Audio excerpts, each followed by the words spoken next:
उनके होटलों में चूहे नहीं निकलते, वो सुअर का गोश्त सुअर बना के खिलाते हैं, वो बकरे का गोश्त कुत्ता बना के नहीं खिलाते।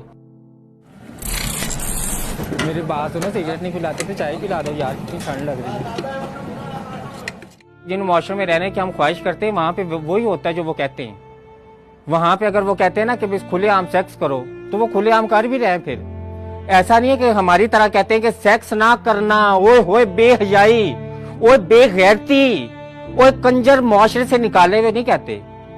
ये नहीं कि ये सब कुछ कह के और बेहयाई इंतहा से ज्यादा है, ऐसा नहीं है। वहां पे वो कहते हैं हम बेहया हैं और वो बन के भी फिर रहे हैं। हमारी तरह वो कहते हैं कि हम है नहीं और है सबसे ज्यादा हम लोग।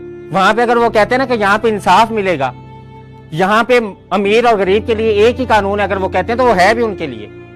हमारी तरह ये नहीं कि हम कहते कुछ और है और हमारे लिए कानून सिर्फ अमीरों के लिए, ऐसा नहीं है। वहां पे सबके लिए है, अगर वो कहते हैं तो वैसे ही है। अगर वो किसी के दुश्मन है ना, वो खुल डुल के दुश्मन है, और अगर वो किसी के दोस्त हैं तो वो भी खुल डुल के दोस्त है। वो मुआशरा जीने के लिए ठीक है। और वहां पे हर इंसान जो भी मुझे जो बाहर जाता, जिससे मैं ये वजह पूछती हूँ कि भी तुम्हारी बाहर जाने की शदीद ख्वाहिश क्यों है, क्योंकि वो कहते हैं वहां पे इंसानों की जिंदगियां यार बड़ी आसान है, वहां पे इंसानों को बड़ा कुछ मिलता है, वहां पे जीना बड़ा आसान है।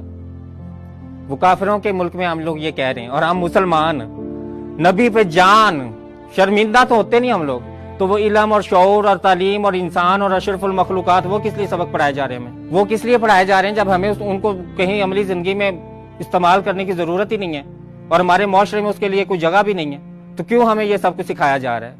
क्यों नहीं हमारे अंदर इतना हौसला कि हम लोग खुल के बच्चों को बताएं कि बेटा इस मुआशरे में झूठ बोलना है, सच ना बोलना। बेटा इस मुआशरे में चोर बन के रहोगे तो कामयाब रहोगे, ईमानदारी से तुम्हें लोग मार डालेंगे। क्यों नहीं बताया कि बेटा यहाँ पे सारे महकमे करप्ट है, यहाँ तो ईमानदार बंदे की जगह ही नहीं है? बताएं छोटे होते, हौसला क्यों नहीं है आप लोगों के अंदर? रखें हौसला, बताएं बच्चों को कि बेटा ऐसे मुआशरे में जीना है, ये चीजें लो कर इस मुआशरे में जीना है। क्यों बच्चों को शुरू में कुछ सिखाया और बड़े होकर उन्हें कुछ करना पड़ता है? ये जो चोर डाकू डकैत सारे कहां से आए हैं, जिनको ये लारा लगाया गया था कि पीएचडी करके अपनी जिंदगी के 18 साल जाया करके बहुत बड़े अफसर बनोगे, पता नहीं इंसानियत कौन से आला मर्तबे पे फायज हो जाओगे रट्टा लगा के। क्यों हमें छोटे होते ये सिखाया कि हमारी कौमी जबान उर्दू है, जब गुलाम हम इंग्लिश किए हैं? तो जब दफ्तर में इंग्लिश बोलनी है, जब अपना इमेज बिल्ड करने के लिए इंग्लिश बोलनी है, जब अपने आप को अमीर दिखाने के लिए इंग्लिश बोलनी है, जब अपने आप को पढ़ा लिखा दिखाने के लिए इंग्लिश बोलनी है, तो क्यों कहते हैं हमारी जबान उर्दू है? क्यों नहीं हमारे अंदर हौसला कि हम कहें कि हमारी कौमी जबान भी इंग्लिश ही है, उर्दू को तो हम कुछ नहीं समझते, और पंजाबी का तो नाम ही फिर छोड़ दें। वो पंजाबी जिसको हम लोक जबान और जिसको हम बहुत कदीमी जबान और जिसमें अल्फाज के जखीरे वाली जुबान, उसको क्यों हम बता रहे लोगों को जब हम उसको समझते जहालत है? तो शुरू से बच्चे को बताए, घर में उसको पंजाबी बुलवा रहे होते हैं, मेहमान आ जाए तो उसको कहते हैं इंग्लिश बोल लो ताकि पता चले तुम अच्छे स्कूल में पढ़ते हो। उर्दू बोलने से क्या हो जाएगा? हमारे यहाँ तो हर जगह पे जिंदगियां तंग की हुई हैं, दायरे बहुत बहुत तंग किए हुए इंसानों के, इतने ज्यादा तंग दायरे किए हुए कि उनके लिए एक स्टैंडर्ड बनाया हुआ है। हमने स्टैंडर्ड बनाया कि जिसको जो 50,000 नहीं कमाता वो इंसान क्या फिर इंसान है?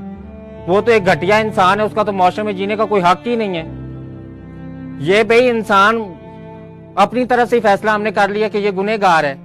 एक तरफ हम लोगों को तौबा का भी दर्स दे रहे हैं, एक तरफ हम बता रहे हैं कि भाई अल्लाह तो 100 कत्ल करने वाले को भी माफ कर रहा है, एक तरफ हम किसी की छोटी सी गलती पे उसको कत्ल कर रहे हैं, गुस्ताखी कह के, तौहीन कह के। तो तौबा वाला कॉन्सेप्ट किधर गया? क्यों लोगों को बताते हैं कि फिर तौबा भी कोई चीज है? बताएं तौबा कोई चीज नहीं है। जहां पे भी छोटी सी भी गलती हुई तो बस मर गया तुम, काफिर हो जन्नत में, तो फिर तुम तसव्वुर ही ना करो जन्नत का। एक छोटी सी गलती पे ऐसा समझाते हैं और फिर तौबा भी बताते हैं। आधे से ज्यादा लोग तो इसीलिए ईमान से निकल गए हमारे यहाँ, इस्लाम से तो नहीं निकले लेकिन ईमान से निकल गए वो, और सिर्फ इसी वजह से, हमारे इस मुआशरे की इस मुनाफिकत की वजह से। और इस मुआशरे में जो भी इंसान बच्चा पैदा होता है वो फितरत पे मुनाफिक नहीं पैदा होता। अल्लाह ने किसी को ना फितरत पे मुनाफिक पैदा किया, ना किसी को हासिद पैदा किया, ना किसी को लालची पैदा किया, और ना ही किसी को काफिर पैदा किया। ये हमारे मुआशरे के वो अलमियात हैं, ये हमारे मुआशरे के वो रवैये जो इंसानों को ये बनने पे मजबूर करते हैं। अगर कोई 16 पढ़ा लड़का चोर बन गया तो उसके जिम्मेदार कौन है? जहन्नुम में किसको जाना चाहिए? बताएं कौन जाएगा जहन्नुम में? जिसने 16 जमातें पढ़ के चोरी किया वो जाएगा जहन्नुम में, या साहिब इक़्तिदार जहन्नुम में जाएगा जिसने उसे मजबूर किया है? हम देते यहाँ पे मिसालें रियासत मदीना की, और हमारे अमाल क्या हैं? मुनाफिकों से भी बुरे हैं यार, काफिरों से भी हमारे अमाल बुरे हैं। कुफर के मुल्कों में जाके देखें उनके अपने लोगों के लिए कैसे जिंदगी आसान बनाई हुई, वो काफिर है हालांकि, وہ درس جو ہمارے نبی ہمیں دے کے گئے تھے صلی اللہ علیہ وسلم کہ لوگوں کی زندگیوں کو آسان بنانا, کوڑا بھی پھینکے تو معاف کرنا. چاچے کا کلیجہ چبا گئی تھی, اس کو بھی معاف کر دیا تھا. تو اگر یہ واقعات سنائے تھے تو پھر اتنا تشدد پسندی ہمارے اندر کیوں ہے؟ کون سی چیز ہے جو ہمیں یہ سب کچھ بناتی ہے؟ کون سی چیز ہے جو ہمیں کمپیئر کرتی ہے کہ فلاں تم سے زیادہ اچھا کماتا ہے, فلاں تم سے زیادہ کامیاب ہے, تم تو کچھ ہو ہی نہیں, تم نے تو یہ کیا ہی نہیں, دیکھو فلاں کا بیٹا کہاں پہنچ گیا, تم تو پہنچے ہی نہیں.